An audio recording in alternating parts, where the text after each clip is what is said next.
بسم اللہ الرحمن الرحیم الحمد للہ رب العالمین والصلاة والسلام علی اشرف المرسلین نبینا وسیدنا محمد وعلی آلہ واصحابہ اجمعین۔ ناظرین السلام علیکم ورحمۃ اللہ وبرکاتہ۔ آپ سب کو رمضان کا مبارک مہینہ مبارک ہو۔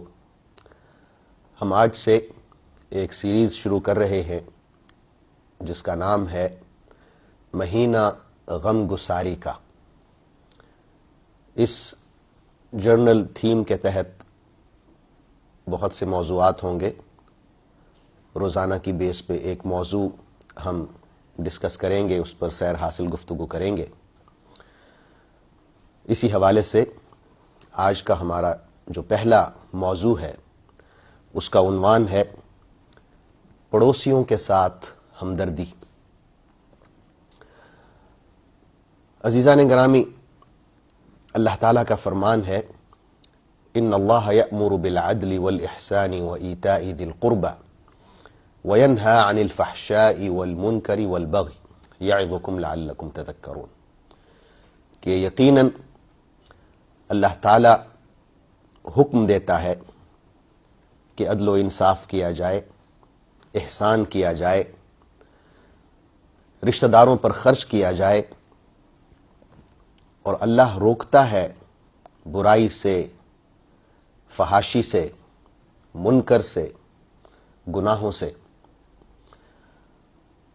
اللہ تعالی ہمیں نصیحت کرتا ہے، واعظ کرتا ہے تاکہ ہم نصیحت پکڑیں اور واپس صراط مستقیم پر آ جائیں۔ پڑوسیوں کے بہت سارے حقوق ہیں، اور ان حقوق کی ادائیگی کے لیے انسان کو ہمدردی اور ایثار اور قربانی کے جذبات رکھنا پڑتے ہیں۔ اللہ تعالیٰ نے صحابہ کرام کی تعریف فرمائی، صحابہ میں سے خاص طور پر انصار کی، کہ انہوں نے کس طرح مہاجرین کی مدد کی۔ ارشاد باری تعالیٰ ہے وَيُؤْثِرُونَ عَلَىٰ أَنفُسِهِمْ وَلَوْ كَانَ بِهِمْ خَصَاصَةٌ، کہ یہ ایسے لوگ ہیں کہ اپنے آپ پر بھی دوسروں کو فوقیت دیتے ہیں ایثار کے جذبے کے تحت، اور دوسروں کو وہ چیزیں دے دیتے ہیں جن کی انہیں خود اشد ضرورت ہوتی ہے۔ یہ ایثار کا جذبہ ہے، قربانی کا جذبہ ہے، جس کی سارا سال ضرورت رہتی ہے، لیکن خاص طور پر اس مبارک مہینے میں اس کی ضرورت اور مہینوں کی نسبت زیادہ ہو جاتی ہے، کیونکہ یہ مہینہ ہی غم گساری کا ہے، ہمدردی کا ہے، ایثار اور قربانی کا ہے۔ پڑوسیوں کے حوالے سے بہت سے مقامات پر اللہ تعالیٰ نے ہمیں ہدایات عطا فرمائی ہیں۔ سورہ نساء میں ایک جگہ پر ارشاد ہے وَاعْبُدُوا اللَّهَ وَلَا تُشْرِكُوا بِهِ شَيْئًا وَبِالْوَالِدَيْنِ إِحْسَانًا وَذِي الْقُرْبَى وَالْيَتَامَى وَالْمَسَاكِينِ وَالْجَارِ ذِي الْقُرْبَى وَالْجَارِ الْجُنُبِ وَالصَّاحِبِ بِالْجَنبِ وَابْنِ السَّبِيلِ وَمَا مَلَكَتْ أَيْمَانُكُمْ، کہ اللہ کی عبادت کرو، اس کے ساتھ کسی کو شریک نہ ٹھہراؤ، والدین کے ساتھ حسن سلوک کرو، احسان کا برتاؤ رکھو، اور رشتہ داروں کے ساتھ اور یتیموں کے ساتھ اور مسکینوں کے ساتھ اچھا برتاؤ کرو۔ پھر فرمایا والجار ذی القربہ، اور اس ہمسائے کے ساتھ جو رشتہ دار ہے، والجار الجنب، اور وہ ہمسایہ جو رشتہ دار نہیں ہے لیکن آپ کا ہمسایہ ہے، قرب و جوار میں ہے، والصاحب بالجنب، اور وہ ہمسایہ جو وقتی طور پر آپ کے ساتھ بیٹھا ہوا ہے، جنب کہتے ہیں سائیڈ کو، ساتھ کو، وابن السبیل، اور مسافر کو۔ تو اس میں سب سے پہلے تو ہمسائے کی تعریف آ جاتی ہے، اور پھر ہمسائے کی قسمیں آ جاتی ہیں۔ ہمسائے کی تعریف میں امام راغب اپنی کتاب مفردات میں فرماتے ہیں الجار من یقرب مسکنہ منک، کہ ہمسایہ وہ ہے جس کا گھر تمہارے گھر سے قریب ہو۔ امام ابن حجر رحمۃ اللہ علیہ فتح الباری میں ہمسائے کی ایک بہت وسیع تعریف بیان فرماتے ہیں۔ آپ لکھتے ہیں واسم الجاری یشمل المسلم والکافر والعابد والفاسق والصدیق والعدو والغریب والبلدی والنافع والضار والقریب والاجنبی والاقرب دارا والابعد وله مراتب بعضها اعلی من بعض. کہ جو ہمسایہ ہے یہ لفظ بہت وسیع ہے، اس میں مسلمان بھی، کافر بھی، عابد و زاہد اور فاسق و فاجر، دشمن، دوست، شہری، دیہاتی، نفع بخش اور نقصان دینے والا، رشتہ دار اور اجنبی سب شامل ہیں. وہ شخص جس کا گھر آپ کے گھر سے بالکل متصل ہے، وہ شخص جس کا گھر ذرا فاصلے پر ہے، یہ سب شامل ہیں. پھر فرمایا کہ وَلَهُ مراتب، ہمسائے کے مراتب ہیں. کوئی ہمسایہ ایسا ہے جس کا حق زیادہ ہے، کوئی ہمسایہ ایسا ہے جس کا حق ذرا کم ہے. جیسے کہ ہم دیکھتے ہیں کہ حضرت عائشہ رضی اللہ تعالی عنہا نے ایک دفعہ حضور اکرم صلی اللہ علیہ وسلم سے پوچھا کہ یا رسول اللہ، میرے دو ہمسائے ہیں، تو اگر میں تحفہ بھیجنا چاہوں تو کس کو فوقیت دوں؟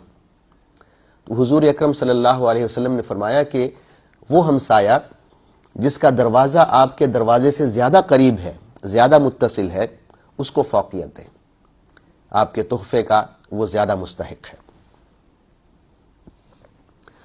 حضرت عمرو بن حمق رضی اللہ عنہ روایت کرتے ہیں کہ حضور اکرم صلی اللہ علیہ وسلم نے فرمایا اذا اراد اللہ بعبد خیرا عسلہ، کہ اگر اللہ تعالیٰ اپنے کسی بندے سے بھلائی کا ارادہ فرماتے ہیں تو اس کو شہد کی طرح میٹھا کر دیتے ہیں. تو لوگوں نے پوچھا کہ یا رسول اللہ، یہ جو شہد کی طرح میٹھا کرنا ہے اس کا کیا مطلب ہے؟ آپ نے فرمایا یحببہ الی جیرانہ، وہ اسے ان کے ہمسایوں میں مقبول بنا دیتا ہے، محبوب بنا دیتا ہے. یہ تو تھی ہمسائے کی تعریف. اب جو میں نے آیت تلاوت کی سورہ نساء کی، اس میں ہمسائے کی قسمیں بھی ہیں. ایک فرمایا والجار ذی القربى والجار الجنب والصاحب بالجنب. ایک تو ہمسایہ وہ ہے جو رشتہ دار بھی ہے، دوسرا وہ ہے کہ وہ رشتہ دار نہیں ہے لیکن آپ کا ہمسایہ ہے، آپ کے ساتھ رہ رہا ہے، اور تیسرا وہ ہے جو صاحب جنب ہے، یعنی آپ کے ساتھ بیٹھا ہوا ہے لیکن وقتی طور پر بیٹھا ہوا ہے. تو علماء نے لکھا ہے کہ ہمسایوں کی یہ تین قسمیں ہیں، اور پہلی قسم میں انہوں نے کہا کہ ایک ہمسایہ تو وہ ہے کہ وہ مسلمان بھی ہو سکتا ہے، کافر بھی ہو سکتا ہے، یعنی صرف ہمسایہ ہے، وہ رشتہ دار نہیں ہے اور ضروری نہیں ہے کہ مسلمان بھی ہو، کافر بھی ہو سکتا ہے. دوسرا ہمسایہ وہ ہے کہ مسلمان ہے لیکن رشتہ دار نہیں ہے، تو اس کے دو حق ہو جائیں گے، کیونکہ پہلا جو ہے کافر ہمسایہ، اس کا ایک حق ہے، وہ ہمسائیگی کا حق ہے.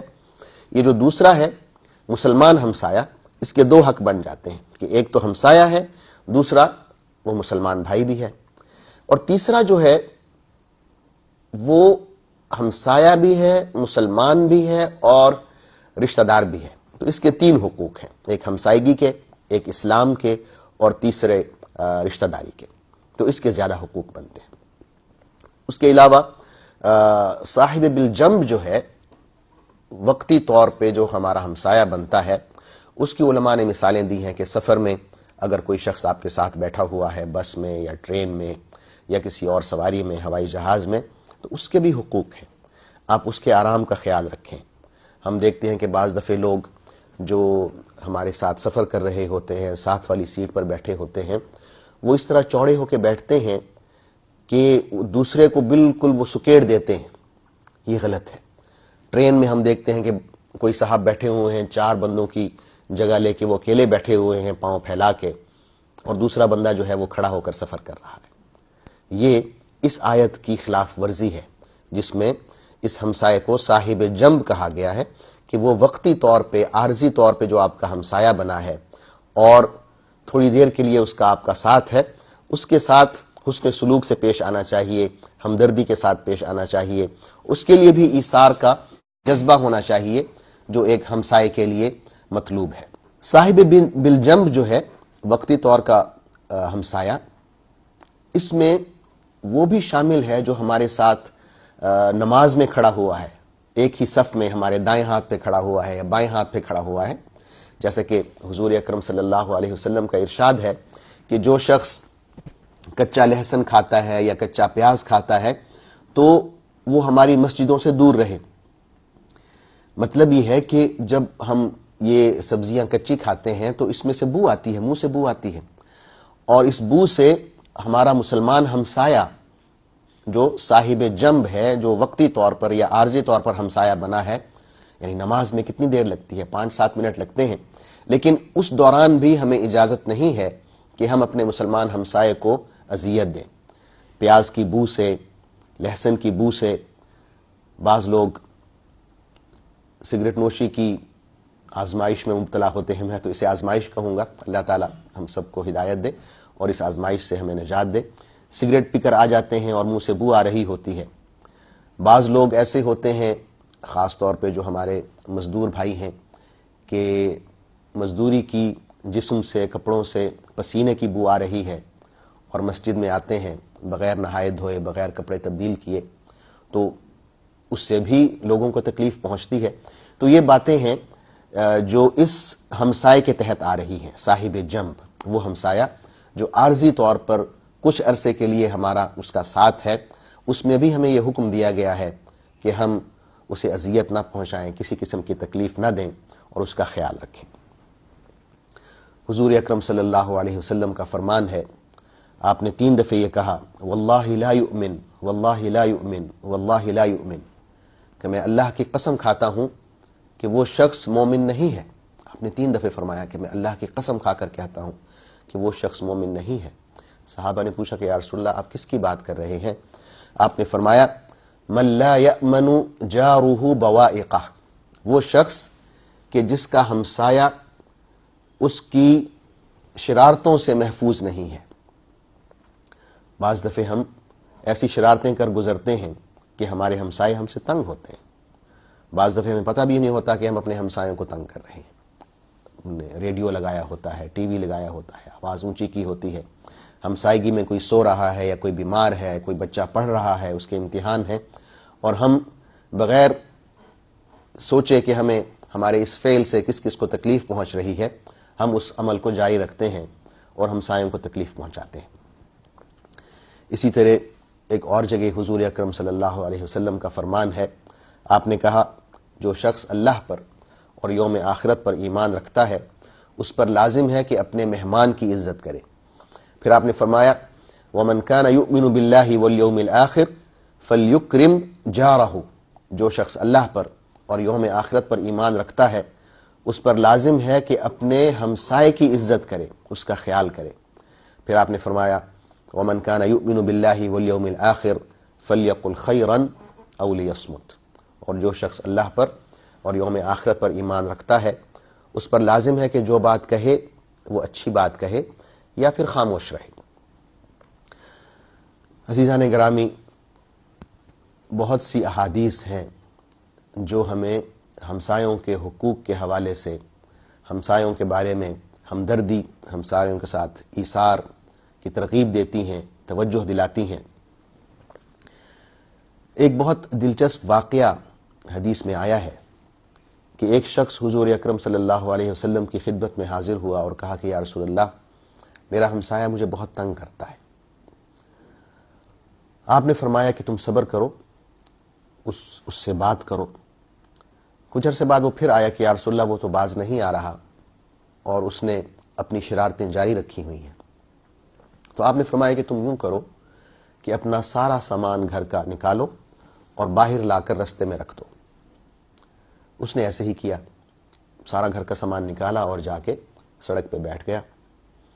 تو جو بھی آتا وہ پوچھتا کہ بھائی کیا وجہ ہے، سڑک پہ کیوں بیٹھے ہو، سامان سارا باہر نکال دیا؟ تو وہ بتاتا کہ میرا ہمسایہ جو ہے میں اس کی شرارتوں سے تنگ آ چکا ہوں، میں نہیں رہ سکتا یہاں پہ، میں کیا کروں؟ تو لوگوں نے اس شخص پہ لعن طعن کی، اس کو کوسا۔ تو جب لوگوں کی لعن طعن بہت زیادہ ہو گئی، اس تک بھی پہنچی، تو وہ تنگ آ کے حضور اکرم صلی اللہ علیہ وسلم کے پاس آیا اور کہا کہ یا رسول اللہ لوگ مجھ پر لعن طعن کر رہے ہیں، مجھ پر لعنتیں بھیج رہے ہیں، کوس رہے ہیں۔ تو آپ نے فرمایا کہ تمہیں لوگوں کے لعن طعن کا خوف ہے، اللہ تو بہت پہلے تم پر لعنت بھیج چکا ہے۔ یہ سن کر وہ شخص بہت ڈر گیا، شرمندہ ہوا، اور اس نے وعدہ کیا کہ یا رسول اللہ میں آئندہ اپنے ہمسائے کو تنگ نہیں کروں گا۔ تو آپ نے اس شخص کو بلایا، ہمسائے کو، اس کو کہا کہ اب اپنا سامان واپس لے جاؤ، اب تمہیں اللہ تعالیٰ کافی ہو گیا ہے، تمہیں اب وہ تنگ نہیں کرے گا۔ تو عزیزان گرامی، یہ ایک اتنا بڑا عمل ہے، اتنا بڑا گناہ ہے ہمسائے کو تنگ کرنا، کہ یہ اللہ کی لعنت کا موجب بنتا ہے۔ یعنی ہم نے سنا بزبان رسول اللہ صلی اللہ علیہ وسلم کہ وہ شخص بھی صحابی ہے جس نے اپنے ہمسائے کو تنگ کیا، اور آپ نے فرمایا کہ اللہ نے تم پر لعنت بھیجی ہے اس عمل کی وجہ سے۔ ہمسایوں کے حقوق کے حوالے سے ایک حدیث یوں آتی ہے کہ آپ نے فرمایا اذا طبخت مرقة فاکثر ماءها وتعاهد جیرانک، اگر تم سوپ پکاؤ تو اس میں پانی کا تھوڑا سا اضافہ کر دو تاکہ سوپ زیادہ ہو، اور اس میں سے اپنے ہمسائے کی طرف بھی کچھ بھیجو۔ یہ ہم یوں پڑھتے ہیں کہ آپ صلی اللہ علیہ وسلم نے فرمایا ما زال جبریل یوصینی بالجار حتی ظننت انہ سیورثہ، کہ جبریل اتنی زیادہ بار میرے پاس آئے ہمسایوں کے حقوق کے حوالے سے یاد دہانی کرانے کے لیے کہ مجھے یوں لگا کہ ہمسائے کو بھی وراثت میں شامل کیا جائے گا۔ یعنی جس طرح باپ کی وراثت میں بیٹا شامل ہوتا ہے، بیٹے کی وراثت میں باپ شامل ہوتا ہے، میاں کی وراثت میں بیوی شامل ہوتی ہے، بیوی کی وراثت میں میاں شامل ہوتا ہے، اسی طرح آپ صلی اللہ علیہ وسلم کو لگا کہ شاید ہمسائے بھی اس وراثت میں شامل کر دیے جائیں گے، کیونکہ جبریل علیہ السلام اتنی زیادہ دفعہ تشریف لائے حضور اکرم صلی اللہ علیہ وسلم سے بات کی ہمسایوں کے حقوق کے حوالے سے کہ آپ صحابہ کرام سے بات کریں، تو آپ صلی اللہ علیہ وسلم کو یوں محسوس ہوا۔ تو یہ پڑوسیوں کا حق ہے کہ ان کے ساتھ ہمدردی کی جائے، ان کی طرف تحفے تحائف بھیجے جائیں، اور خاص طور پہ اس مہینے میں تو ہم یوں بھی کر سکتے ہیں کہ ان کی طرف افطاری کا کھانا بھیجا جا سکتا ہے، ان کے لیے بازار سے کھانا لایا جا سکتا ہے، اگر انہیں ضرورت ہے، کسی کام کی ضرورت ہے، کسی اور چیز کی ضرورت ہے تو ہم ان کو لا کر دے سکتے ہیں۔ خاص طور پر اگر کوئی بیوہ ہے یا کوئی ایسے لوگ ہیں جو ضعیف ہیں تو ان کی خدمت کرنا اس مہینے میں اور زیادہ اجر و ثواب کا باعث ہوگا۔ ہمسائے کے حقوق میں ایک بات یہ بھی ذکر کی گئی ہے کہ اگر ہمسائے کو کوئی ایمرجنسی آ گئی ہے اور اسے پیسوں کی ضرورت ہے تو اسے قرض دیا جائے۔ اگر ایمرجنسی کی حالت ہے تو پھر قرض دینا واجب ہو جاتا ہے، اگر ایمرجنسی نہیں ہے تو پھر سنت ہے کہ اس کو قرض دیا جائے۔ ہمسائے کا یہ بھی حق ہے کہ اس کی خوشی میں شامل ہوا جائے اور اسے مبارکباد دی جائے۔ آج کل ہم یہ دیکھتے ہیں کہ ٹیلی فون کا زمانہ ہے، سیل فونز کا زمانہ ہے، ہم ایس ایم ایس کر دیتے ہیں، میسیجز کر دیتے ہیں، تو میسیج میں ہم مبارکباد بھیج دیتے ہیں، یہ غلط ہے۔ بذات خود جانا چاہیے اور جا کے مبارکباد دینی چاہیے۔ ایک ایس ایم ایس کافی نہیں ہے اس کام کے لیے، اس سے سنت ادا نہیں ہوتی۔ اسی طرح اگر ہمسایہ کسی تکلیف میں مبتلا ہے، آزمائش میں مبتلا ہے، تو ہمیں بذات خود وہاں جانا ہوگا، اسے تسلی دینی ہوگی، اس کی اگر ہم مالی مدد کر سکتے ہیں، اخلاقی مدد کر سکتے ہیں تو وہ مدد کرنی چاہیے، اس کے ساتھ بیٹھنا چاہیے اور اس کو تسلی دینی چاہیے، اور یہ بتانا چاہیے کہ یہ تکلیف اللہ کی طرف سے ہے، اگر تم اس پر صبر کرو گے تو تمہیں اللہ تعالیٰ اس کا اجر عطا فرمائے گا۔ یہ ایک ہمسائے کا دوسرے ہمسائے پر فرض ہے۔ اسی طرح اگر بیمار پڑ گیا ہے ہمسایہ تو اس کا حق ہے کہ ہم جائیں، اس کی عیادت کریں اور اس کے لیے کوئی چیز لے کر جائیں، ہو سکے تو پیسے دے دیں تاکہ اس کے دوائی وغیرہ کے کام آئے، پھل فروٹ لے کر جائیں تاکہ وہ بیماری میں کھا سکے۔